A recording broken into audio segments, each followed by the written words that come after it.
Hey everybody, we are teaching Tilt Brush, and today we are going to take a deep dive look at the lightning, electricity brush. So today is lightning strikes. So this is our lovely lightning brush. It is on the third page of tools, the third one, and this one behaves a little bit different. You can see right off the bat, it is an animated tool. So as I bring it close to the camera, you can see it's all ripply and zotty and electricity-like. It's a lot of fun to play with. This one is audio responsive, which means if you're playing music, it will do its thing in time to your music.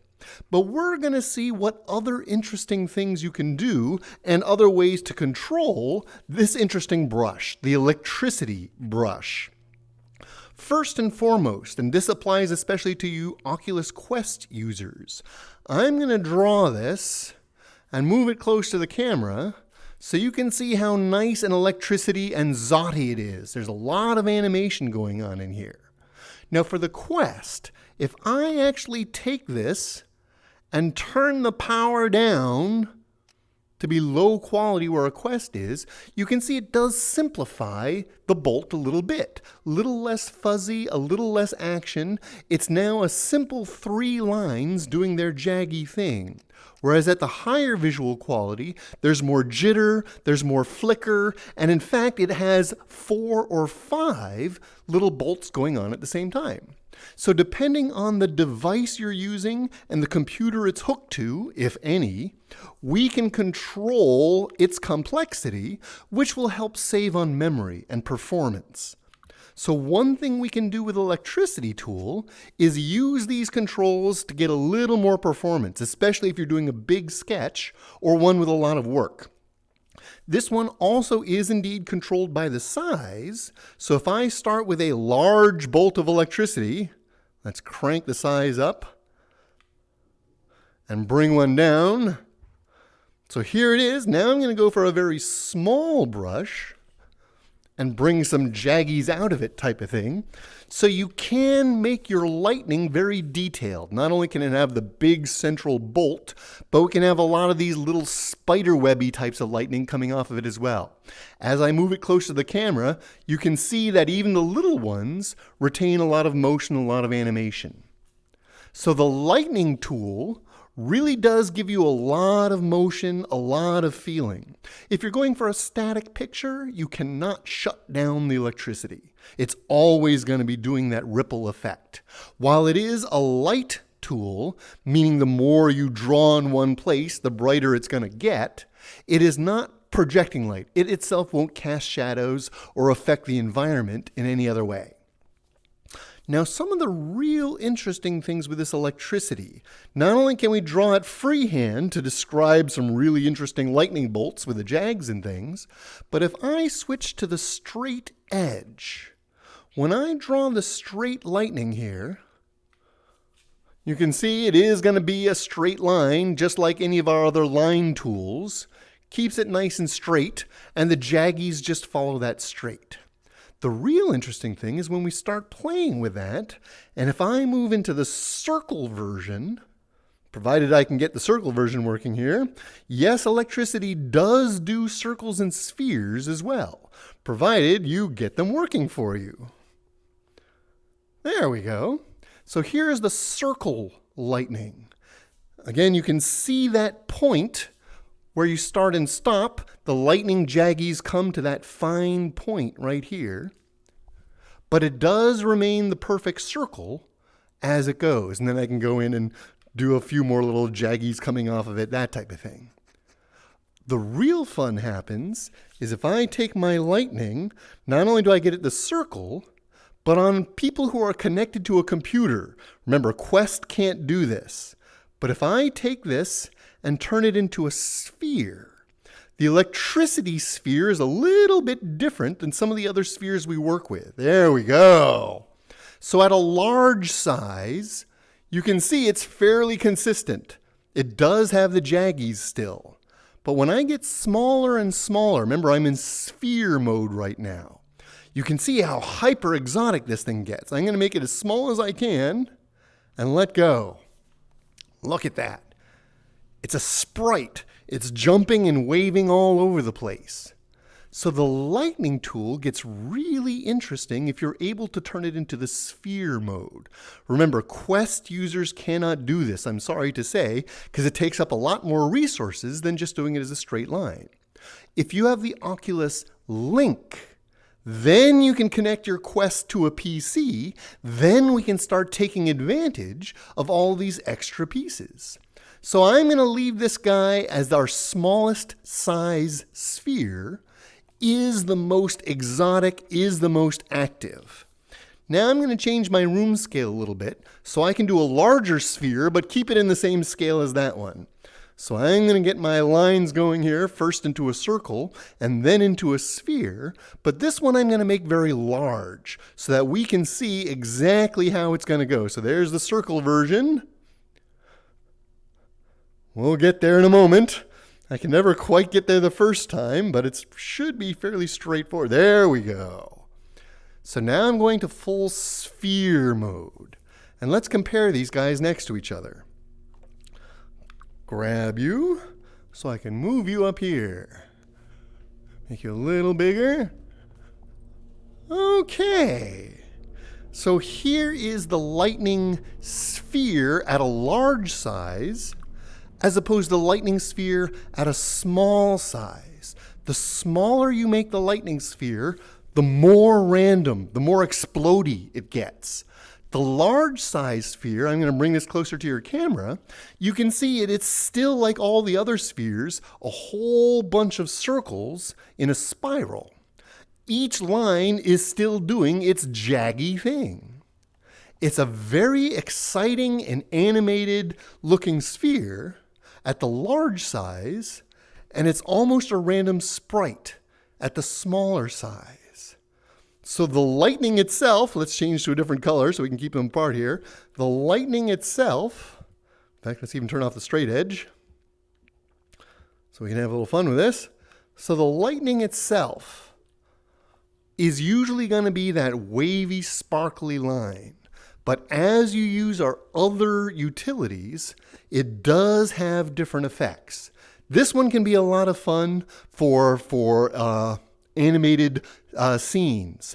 This one is still animated, but it's no longer randomly throwing off sparks, throwing off pieces. So the lightning tool, the electricity tool, just like the other light tools, if I go to a very dark color, it's much more subtle. It's not putting out a lot of light. But if I go to the very vibrant color, then it's throwing off a lot of light on its own. So we can do a lot of subtlety, a lot of differences here. I'm going to use the recolor tool. This one and this one were both done using a very bright blue, not a light white blue, but an actual vibrant blue. So if you can see on my panel here, the vibrant blue gives us a vibrant blue line. A white lightning goes very, very pale. If I go for a very dark blue lightning, you can see, just barely see here, this is the darker color. This is the vibrant color. This is the pale color. So the lightning itself is directly affected by the color you choose. Whoops.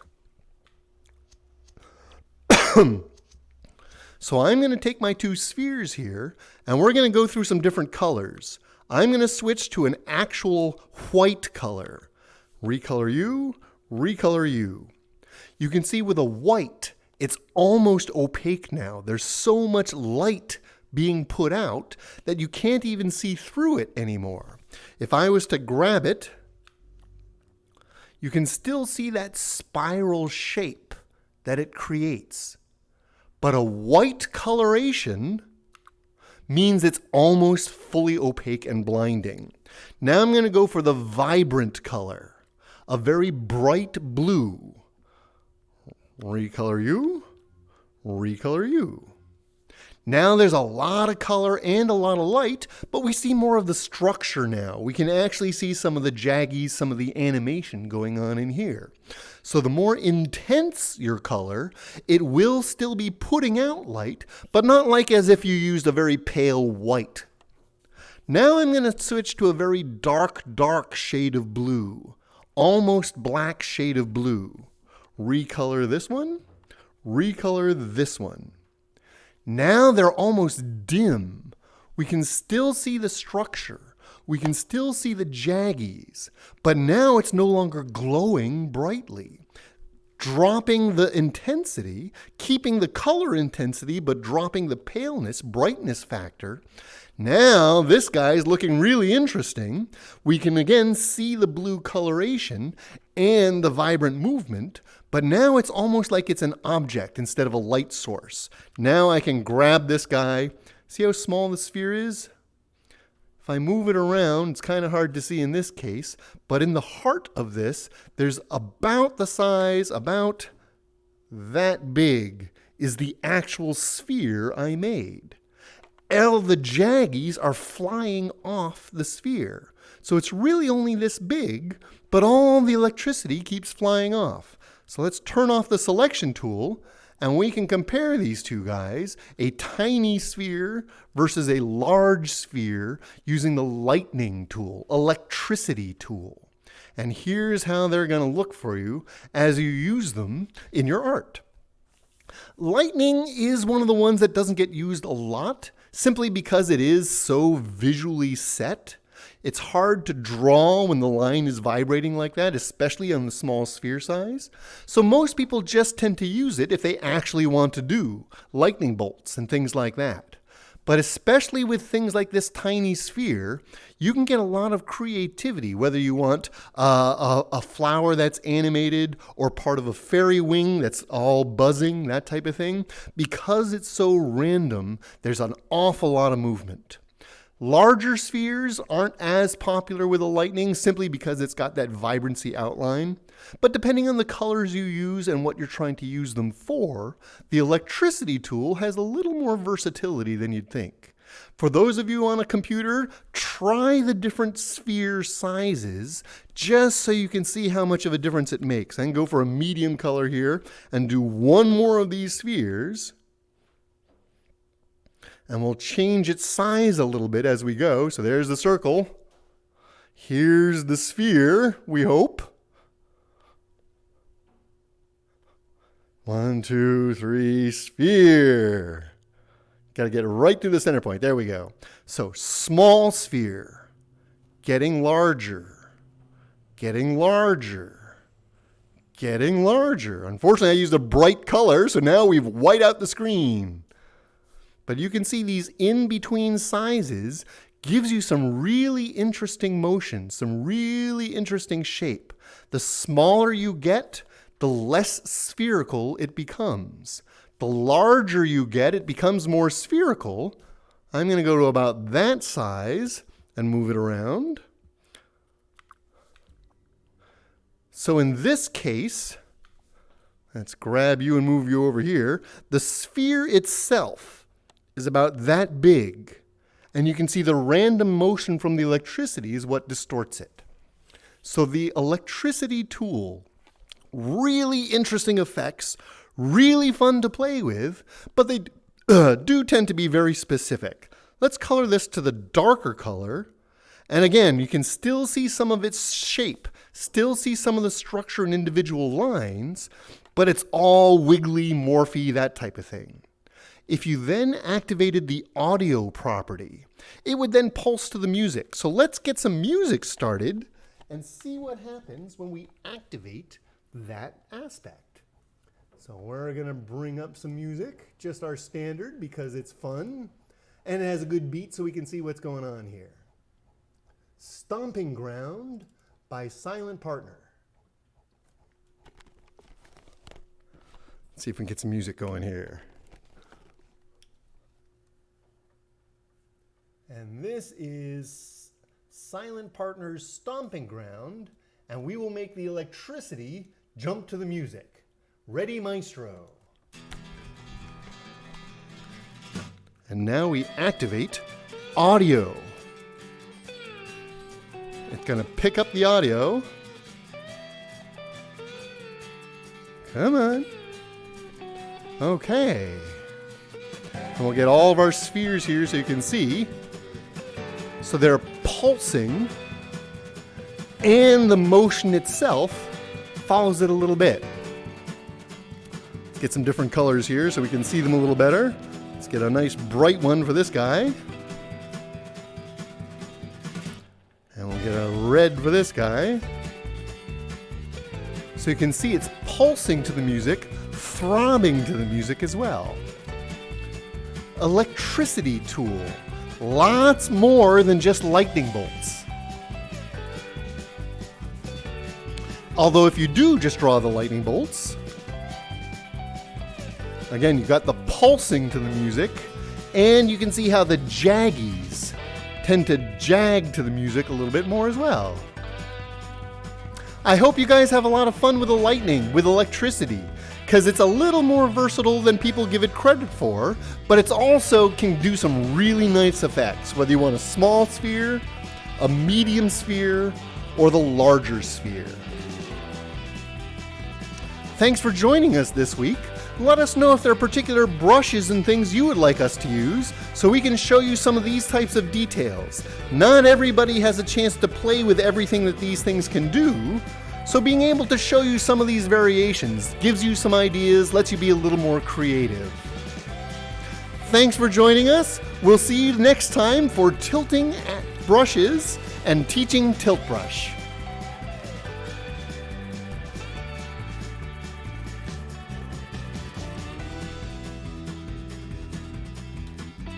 And I'll let the music go just because I like the music.